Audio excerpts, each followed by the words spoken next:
Yes, yonna gy'osinzira tukwebaza okubanga wa subscribinga era nga wa likinga okusobola okubanga ofuna buli update egenda mu maaso mu ggwanga era nga n'olunaku olwaleero omukulu Bobi Wine aleese bwino omukambwe alaga embeera eyaviirako ddala okuba nti omukulu Museveni gw'ayita dictator yasobola okubanga abba akalulu ke nga n'obudde bulaba. Owulira omukulu Bobi Wine avuddeyo n'agamba nti Uganda oba regime eno yennyini yavaayo n'esibira ebweru credible election observers nti abantu abalina okwekkaanya akalulu kano abatuufu abaddala Uganda teyabakkiriza linnya mu nsi muno. Era omukulu Bobi Wine agamba nti baagenda mu maaso ne bajjako ne intaneti.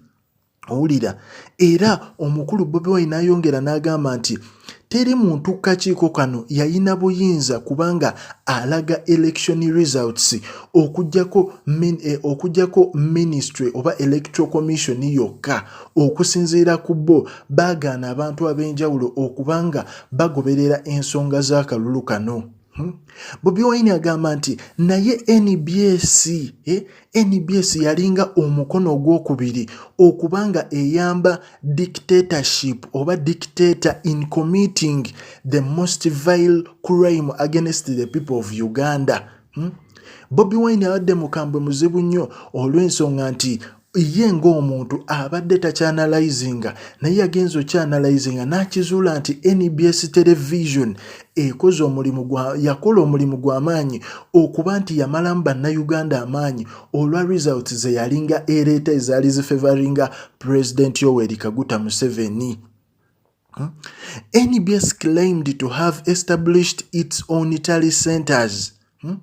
Era ng'omukulu Bobi Wine agamba nti abakulu bano aba NBS beefuula nti baateekawo tally center zaabwe, which other media houses were not allowed to do, of which media houses endala zo tebazikkiriza kuteekawo tally centers.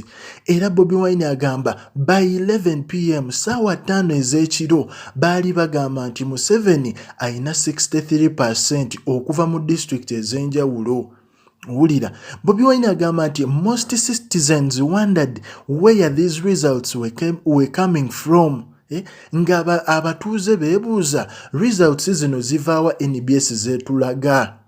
Osegeera era Bobi Wine agamba nti to complete their well calibrated plan they lined up some so-called nti okubanga bamaliriza pulaani yaabwe eno okubanga eggwa obanga egenda bulungi baleeta be bayita ba analysts oba abasonsola ensonga okubanga nabo bakakasa results zino NBS ze yali ereeta. Era omukulu Bobi Wine agamba nti it was clear the intention was to create the impression that Museveni was leading. Nti baali bagezaako okuteekawo embeera nti omukulu President Yoweri Museveni ye yali leadinga so as to dampen the spirits of the citizens who had roundly rejected the dictatorship. Owulira era Bobi Wine avaayo n'agamba nti shame upon whoever was part of the plot. Ti mwenna abaali mu kazannyo kano muswadde naddala NBS TV eyakola omulimu ogw'amaanyi okuleeta results ezaali enfu okubanga ewugula bannayuganda. N'agamba nti Ugandans are certainly watching. Era Bobi Wine avuddeyo n'awandiika ng'amaliriza nti this week I wrote a protest letter to them to express my disappointment, which very many Ugandans have expressed. Ye ng'omuntu yavaayo n'abawandiikira ebbaluwa okulaga obutali bumativu bwe nga ne bannayuganda abalala engeri gye baali nti baalaga obutali bumativu mu kalulu kano.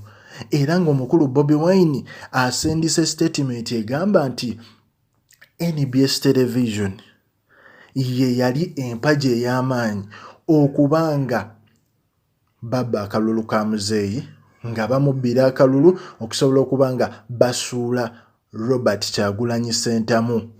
Tugenda kwa tukwa follow up story beera ku mukutu subscribinga onyige n'akade oleme kusubwa update yonna.